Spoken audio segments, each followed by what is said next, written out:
আপনি যেই পেশায় হন না কেন অথবা যে অবস্থায় থাকুন, কোন স্পেসিফিক বিষয়টা আপনার পেশাকে বা আপনার অবস্থানকে আরো বেশি প্রসারিত করবে এই ভিডিও থেকে জেনে নিন।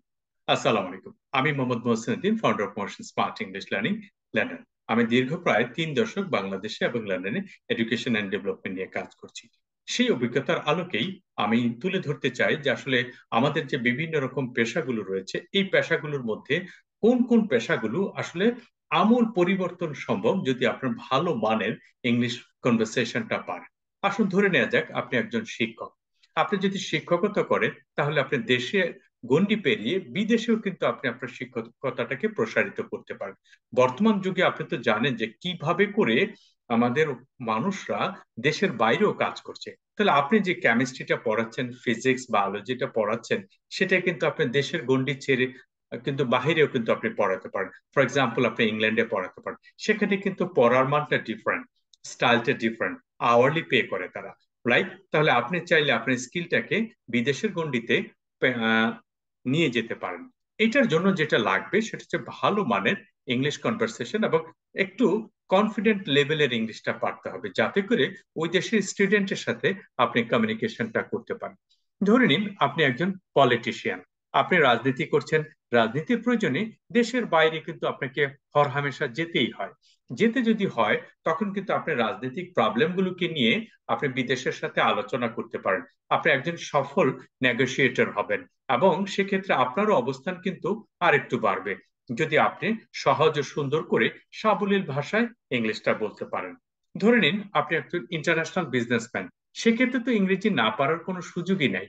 ইংলিশটা যদি সুন্দর করে আপনি বলতে পারেন, আপনার এক্সপোর্ট ইম্পোর্ট রিলেটেড যত বিজনেস আছে অথবা যে কোনো বিজনেস নেগোসিয়েশনটা প্রপারলি আপনি করতে পারেন, যদি আপনার সঠিকভাবে ইংলিশ কনভারসেশন স্কিলটা জানা থাকে। যদি আপনি ধরে নিই যে আপনি একজন কি বলে ডিজিটাল মার্কেটার।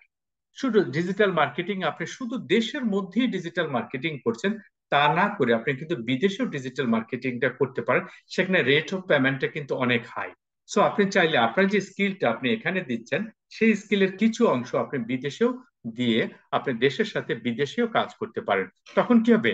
দেশে রেমিটেন্স ইনকামটাও বাড়বে এবং আপনারও অপরচুনিটিসটা ওয়াইডার হবে এবং আপনি চাইলে দেশের গণ্ডির চেয়ে বিদেশেও আপনি বেশি প্রসারিত হতে পারবেন।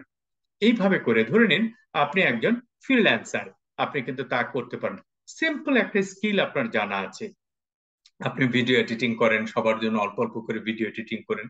এই কাজটাও কিন্তু অনেক সুন্দরভাবে বিদেশে আপনি করতে পারেন যদি আপনার এই ইংলিশ কমিউনিকেশন স্কিলটা, ইংলিশের প্রতি ভয়টা, বিদেশে কিভাবে করে কথা বলে, তারা কোন ম্যানারে কথা বলে, কোন স্টাইলে কথা বলে, এটা যদি আপনার জানা থাকে, তাহলে অত্যন্ত সহজ উপায়ে আপনি কিন্তু আপনার স্কিলটাকে বিদেশে তুলে ধরতে পারেন। এবং যেটা অনেক এক্সপেন্সিভ বিদেশে, যদিও এটা লোকাল মার্কেটে অনেক সময় তত বেশি এক্সপেন্সিভ না, মানে আপনি অত বেশি রিটার্ন পান না, বিদেশে কিন্তু অনেক বেশি রিটার্ন পেতেন। ফর এক্সাম্পল, আপনি গ্রাফিক ডিজাইনার, আপনি কন্টেন্ট রাইটার, যে কোনো কিছুই হন না কেন, আপনি নিজের নিজ মানে ঘরের গন্ডি ছেড়ে যদি বাহিরে নিয়ে যেতে পারেন সেটাকে, তাহলে কিন্তু এটা একটা ভালো মূল্য রাখে। আপনার মানটাও বাড়ছে, আপনার কাজের দ্বারা মানুষ উপকৃত হচ্ছে। এবার আসুন একটা ভিন্ন কথায়। আপনি ইসলাম ধর্মের ইমাম, আপনি একটা মসজিদে ইমাম, আপনি ইমামতি করছেন। সেখানে আপনি মানুষকে বুঝাচ্ছেন, বুঝিয়ে আপনি বিভিন্ন ভাবে তাদেরকে সঠিক পথে আনার চেষ্টা করছেন।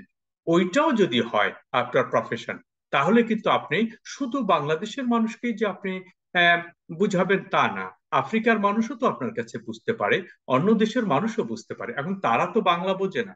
সো আপনি যদি ইংলিশে স্পেসটা দিয়ে সুন্দর করে তার কাছে আপনার যে অনুভূতিটা আছে সেটা তুলে ধরতে পারেন, তাহলে দেখবেন আপনার অপরচুনিটিসটা কিন্তু বাড়লো, আপনার দ্বারা কিন্তু অনেক মানুষ উপকৃত হলো।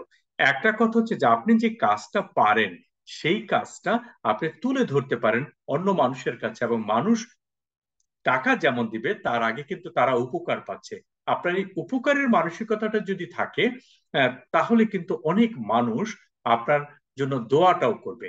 আমি মনে করি একজন মা হিসেবেও যদি মনে করেন আপনি যে একজন মা কেন ইংলিশটা শিখবে, তার সন্তানকে এখন ইংলিশ মিডিয়াম স্কুলে পড়াতে হয়, ভালো স্কুলগুলোতে পড়াতে গেলে কিন্তু ভালো মানের ইংলিশ শিশুরা এখন শিখছে।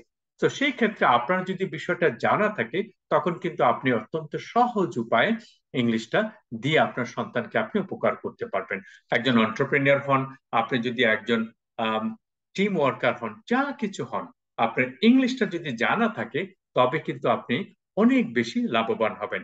একটা জায়গায় আপনি লো প্রোফাইলে কাজ করেন, আপনি ভালো ইংলিশ পারেন, দেখবেন আস্তে আস্তে আপনার প্রমোশনটা হয়ে যাবে। আপনারা অনেকেই বলেন যে আসলে আহ, চাকরি নেই, বাজারে চাকরি নেই, এরকম একটা কথা আমরা শুনি। আমি রিসেন্টলি অনেকগুলো ইন্টারভিউ নিয়েছি জবের জন্য।